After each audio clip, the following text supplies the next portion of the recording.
Einen schönen guten Abend, meine Damen und Herren. Zeit für den Kölner Treff am Freitagabend mit folgender Gästerunde. Er ist Jens Spahn, Robert Habeck, Klaus Kinski und viele mehr.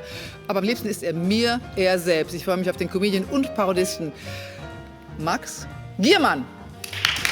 Dankeschön. Den schönen Schein wahren, das konnte sie irgendwann nicht mehr. Panikattacken und ein Hörsturz warfen sie regelrecht aus der Bahn. Das Thema Depression darf nicht so stark tabuisiert werden, das fordert sie. Ich freue mich auf Mirja Dumont. Dankeschön. Nach vielen Jahren. Ja, und sie drehte dort, wo sich viele von uns am liebsten hinträumen würden, nämlich in der Provence. Über eine Schauspielerin und ihr Glück und ihr Leid in der Pandemie. Gesine Zuckowski, schön, dass Sie da sind. Sein Markenzeichen war der nie zu Ende gehende Hauptsatz. Nun möchte er gar nicht mehr als Komödiant wahrgenommen werden. Als was denn sonst, werde ich ihn fragen. Piet Glocke! 5 Jahre lang berichtete sie aus dem ARD-Studio im Iran, bis es für sie zu gefährlich wurde. Trotzdem hängt ihr Herz so sehr an der Heimat ihres Vaters und sie möchte eine Stimme dieses Volkes bleiben. Nathalie Amiri, ich freue mich sehr. Herzlich willkommen. Eine typische Frage in dieser Zeit: Wie feiert eine Band ein 30-jähriges Jubiläum? Das frage ich gleich. Peter Brinks, schön, dass du da bist. Dankeschön. Es gibt viele Bands in Köln, es gibt auch viele große Bands in Köln. Eine der ganz großen ist natürlich Brinks und du bist das, was man einen Frontmann nennt, Peter Brinks.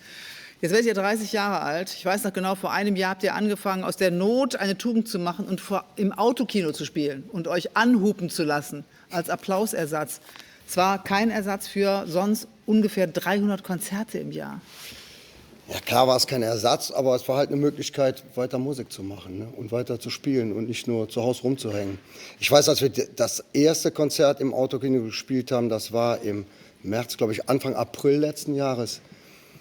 Da konnte ich gar nicht glauben, dass das so weitergeht. Also es war wirklich ganz gruselig. Also du gehst auf, also ich sag mal so, wenn man so lange Musik macht wie wir als Band und du gehst auf eine Bühne und keiner klatscht, ist das eigentlich ein Indiz dafür, dass es vorbei ist, dass du eigentlich die Band zumachen kannst. Und wir sind auf die Bühne rausgegangen, wir wussten, da waren gefühlt 1500, 2000 Leute in den Autos drin, das war Totenstille. Das war schon, also da muss man erst mal mit umgehen. Dann, wir haben also vom Lockdown bis jetzt so ungefähr 60 Konzerte gespielt. Immerhin. Ja, und davon 40 in Autokinos. Irgendwann lernst du auch damit umzugehen. Es gibt dann so eine App, die nennt sich Zoom, da konnten wir dann in die Autos reingucken. Also die konnten uns dann immer so auf so Bildschirme links und rechts auf der Bühne in die Autos reingucken lassen. Und das hat dann ein bisschen Mut gemacht, wenn die Leute da drin gesehen hast und wie die gefeiert haben. Wie die auch mitfeiern oder mitgehen oder wie auch immer. Genau. Das sehen wir gleich auch in einem kurzen Ausschnitt über die Band von verschiedenen Konzerten. Wenn man das heute sieht, eine geblötscht volle Menge an begeistertem Publikum, das ist einfach krass, das kann man sich kaum noch vorstellen. Wie groß ist die Sehnsucht, das in diesem Jahr noch zu erleben zum Jubiläum? Wie groß unsere Sehnsucht ist? Ja, groß. Wir haben vor allen Dingen das ganze Jahr ein Filmteam gehabt, die einen Film über uns gemacht haben, also 30 Jahre Brinks.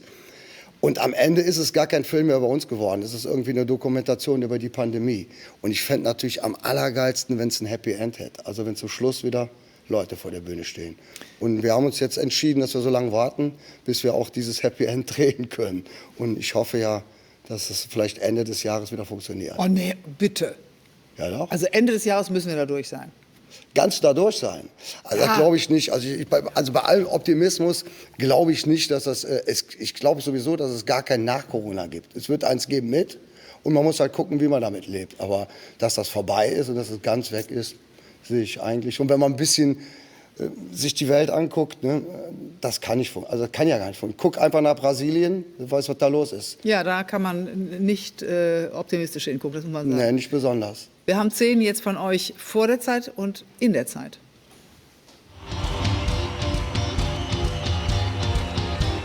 Das ist geil. Alles zu bewegen, das ist geil. Solange man noch lebe, das ist geil.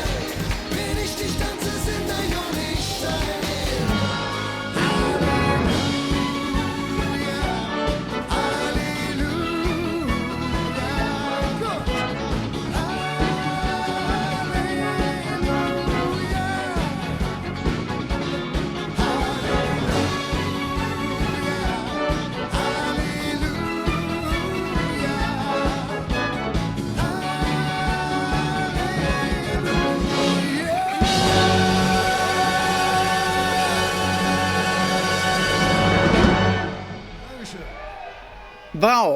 Da kommt Sehnsucht auf. Vielen Dank. Max, was passiert bei dir, wenn du sowas siehst? Naja, also erstmal muss man ja immer sagen, dass es toll ist, dass man überhaupt noch arbeiten und auftreten kann. So, und dann gibt es ja ganz viele Kollegen, die das nicht können. Aber ich glaube, ihr Musiker habt es vielleicht ein bisschen leichter als die Komiker, weil wenn das Lachen fehlt und das durch Hupen ersetzt wird, ist es, glaube ich, fast noch schlimmer. Aber ihr habt so ein bisschen euch auch als, ne, ihr wart da ja mit dem ganzen Orchester auf der Bühne. Ja, also ich habe mich das nicht getraut, tatsächlich jetzt vor Autos aufzutreten. Naja, aber was man da eben auch gesehen hat, das war, ihr habt in der Zwischenzeit mit einem klassischen Orchester zusammengespielt, der Stadt Bonn. Und jetzt, ich verrate kein Geheimnis, Brings ist super erfolgreich, feiert 30 Jahre in diesem Jahr, aber 4 von euch können keine Noten lesen. Ja. Und das stelle ich mir gespenstisch vor, dass ihr mit studierten Musikern, mit einem ganzen Orchester gesessen habt. Haben die gedacht, ihr habt einen an der Pfanne, oder? Ach, ich sage jetzt mal so, der Einzige, der von uns Noten lesen kann, ist der Christian, unser Trommler. Der hat das studiert tatsächlich und der hat auch in so Musicals gespielt. Also der kann richtig vom Blatt, wenn er irgendwas noch nie gehört hat, kann er das spielen. Ne? Für jemanden, der das nicht kann, so wie wir restlichen 4, ist das immer so ein Ding, das ist, ich muss immer eine Nummer gehört haben, muss es dann lernen und dann kann ich das. Ne? Irgendwann oder versuche es dann zu können. Ne? Und es wurde, als die Partituren kamen, die Noten kamen, echt richtig still im Proberaum. Also wenn du einen Gitarristen leise kriegen willst, leg ihm einfach ein paar Noten hin, dann ist erstmal Ruhe. Dann haben alle geguckt, wie das geht und Christian hat uns irgendwie dann da durchgebracht, sozusagen war er der Dirigent für uns und dann sind wir mit dem Orchester zusammengekommen. Wir hatten zum Glück den Sommerer, einen Österreicher, der die ganzen Arrangements geschrieben hat für uns und die Band. Und das hat uns das irgendwie um einiges leichter gemacht. Also Ich stelle mir vor, ihr habt ja auch eine große Klappe und seid laut und toll und fetzt ab. Aber ich stelle mir vor, es war dann mal wirklich, ihr wart ein bisschen stiller. na klar, also vor allen Dingen, als wir das erste Mal mit denen auf die Bühne müssen. Ich sage jetzt mal, wenn man das so gewohnt ist, mit 5 Leuten zu arbeiten, dann ist das irgendwann ja wie so eine Familie oder keine Ahnung was. Ne? Eine Familie ist vielleicht das Richtige. Bei so einem Orchester ist das noch was anderes. Die haben ja nicht nur, das sind 52 oder 53 Leute, irgendwie, die im Orchester spielen, aber es ist immer nur eine Besetzung. Es gibt ja eine zweite Besetzung, es sind so teilweise weit über 100 Leute, die da miteinander arbeiten. Und sich da so zusammenzufummeln mit dem Dirigent und dem Arrangeur, das war echt ein Ritt, das muss man sagen. Das kriegen wir dann irgendwann, können wir das erleben, wenn das Gröbste, sage ich jetzt mal, an der Pandemie überstanden ist. Ja. Wir haben uns jetzt vorgenommen, weil wir haben das ganze Jahr also an dem Film gedreht und diese Platte gemacht, dass wir jetzt so lange warten und jetzt erst rausgehen, wenn wir wieder vor Menschen spielen können. Ne? Du hast in irgendeinem Interview gesagt, also wir sind 30 Jahre zusammen, wir haben alle Hochs und Tiefs, da kann die Pandemie uns auch nicht mehr auseinanderbringen. Das stimmt auch. Also bevor wir in den Karneval gekommen sind, in den 2000er Jahren, sah es echt schlecht aus. Wir hatten alle Kinder und also Familien und es war nicht mehr abzusehen, ob wir also mit unserem Job die Familien davon ernähren konnten. Dann kam Superherrlitzig und dann kam eigentlich unser bundesweiter Durchbruch. Also ich sage jetzt mal durch die Skihütten und so eine gefeiert wird ja überall. Und ja, von da aus ging es erstmal steil nach oben. Bis jetzt irgendwie letztes Jahr und dann wurde man wirklich so wie in der Fahrt, wie eine Vollbremsung war das eigentlich im Zug. Ne? Das können viele nachempfinden. Ich meine, abgesehen von denen, die in der Medizin arbeiten und die wirklich über ihre Kräfte arbeiten müssen und das auch tun, haben ja viele von uns mehr Zeit als vorher. Wir haben eine Gemeinsamkeit. Wir haben beide einen Hund und gehen mit dem durch den Stadtpark. Nicht durch denselben übrigens, in der Südstadt. Ich glaube, das wäre auch bestimmt nicht so gut, da kämen wir keinen Meter weit. Und, also ich erlebe immer, dass man, wenn man so durch den Park geht mit dem Hund, dass man irgendwie, man kennt die anderen, die ja auch meistens dann da wohnen, man kommt irgendwie ins Gespräch. Wie ist das, wenn du da gehst? Hast du im Laufe des Jahres so eine Veränderung gemerkt? Ja, ich habe vor allen Dingen, also ich bin ein Läufer, ich laufe jeden Morgen 10 Kilometer und ich kenne die Leute im Park. Aber ich sage jetzt mal so, wenn man bekannt ist und bei uns im Viertel bin ich so wie der Bürgermeister, die Leute kennen einen halt, ne? Die sind immer sehr respektvoll und grüßen einen, aber man kommt ja selten in so ein Gespräch. Und mit einem Hund kommst du irgendwie in Gespräche. Also Hundebesitzer sind irgendwie eine Spezie für sich. Das habe ich jetzt festgestellt. Und mein Hund, der wird jetzt 2 Jahre alt und ja, ich habe natürlich klar, ich habe mit den Leuten viel geredet im Park und du kriegst die Nöte und Ängste der Menschen mit. Das ist dasselbe wie bei uns. Es gibt auch Leute, die dann trotzdem noch arbeiten können. Und du hast ja gerade auch gesagt, ihr konntet alle Sendungen machen. Aber trotz alledem ist, auch wenn du arbeiten kannst, ist ja nicht alles wie vorher. Ja. Und ich sage jetzt mal, selbst wenn wir hätten arbeiten können, So richtig zufrieden und so richtig geil ist es am Ende doch nur, wenn alle wieder alles machen. weil wir natürlich wissen, wie es anderen geht. Wenn du ein Teil das nur so kann, Ja. dann fühlt man sich immer noch so beschnitten, so ein Ja. Stück weit. Ne? Aber lass mich mal ganz kurz auf den Hund zusammenkommen, weil ich weiß, dass Nathalie Amiri gerade erst, wie übrigens so viele jetzt in dieser Zeit, sich einen Hund zugelegt hat. Mein Sohn hat mich jetzt überredet, nach Ja, 18 der- Jahren, das dass ist ja er so. einen bekommt. Ja. Labrador. Ja, wir haben jetzt einen Hund. Er ist wirklich unglaublich süß. Aber es ist irgendwie immer wieder dieselbe Geschichte. Ich habe tatsächlich den Hund angeschafft. Ich habe eine kleine Tochter, die ist 12. Und bei der wurde vor 2, 3 Jahren eine Epilepsie festgestellt. Und ich habe die dann irgendwann mal morgens, und ich werde selten um 6 Uhr morgens wach, ne? Ich bin ja Musiker, sind wir ins Zimmer rein, die hat nicht mehr geatmet und ich musste die beatmen. So 4, 5 Minuten, bis der Krankenwagen kam. Und das ist ja so eine Zeit, wenn so ein Kind leblos da liegt, das kommt einem vor wie eine Ewigkeit. Du denkst, die Welt geht unter. Das ist alles gut gegangen. Wir sind ins Krankenhaus, haben die Diagnose gekriegt.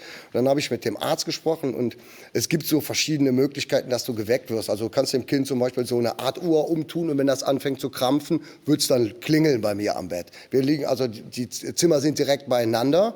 Und ich hatte halt immer Schiss. Bei ihr ist es meistens beim Einschlafen oder beim Wachwerden, dass sie so einen Anfall kriegt. Ne?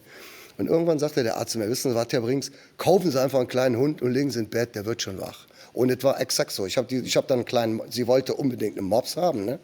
Ich habe dann gesagt, ja, Gottes Namen auch ein Mops, egal. Und dann habe ich ihn in Bett gelegt und als der erste Anfall war, wurde der Hund wach. Und allein durch das Tapsen auf dem Parkett von den Kratzen bin ich wach geworden. Ne? Also die macht auch einen richtigen Job bei uns. Und so hast du ja nochmal eine ganz andere Beziehung zu dem Tier. Also ich kann das gar nicht erklären. Also die ist Gold wert. Und was ich sagen muss, als der Hund klein war, weil du gerade sagtest, der ist 4 Wochen, ich habe echt 6 Wochen auf einer Matratze vor meinem Bett mit dem Hund gepennt. Die haben mich alle vollkommen also das war noch mal wie ein Baby. Ja, warum Ich hab hast du 3 ihn nicht ins Bett geholt? Ja, das wollte meine Frau nicht. Da war dann die Diskussion, ich oder der Hund. Und da habe ich mal kurz ich musste ich gar nicht überlegen.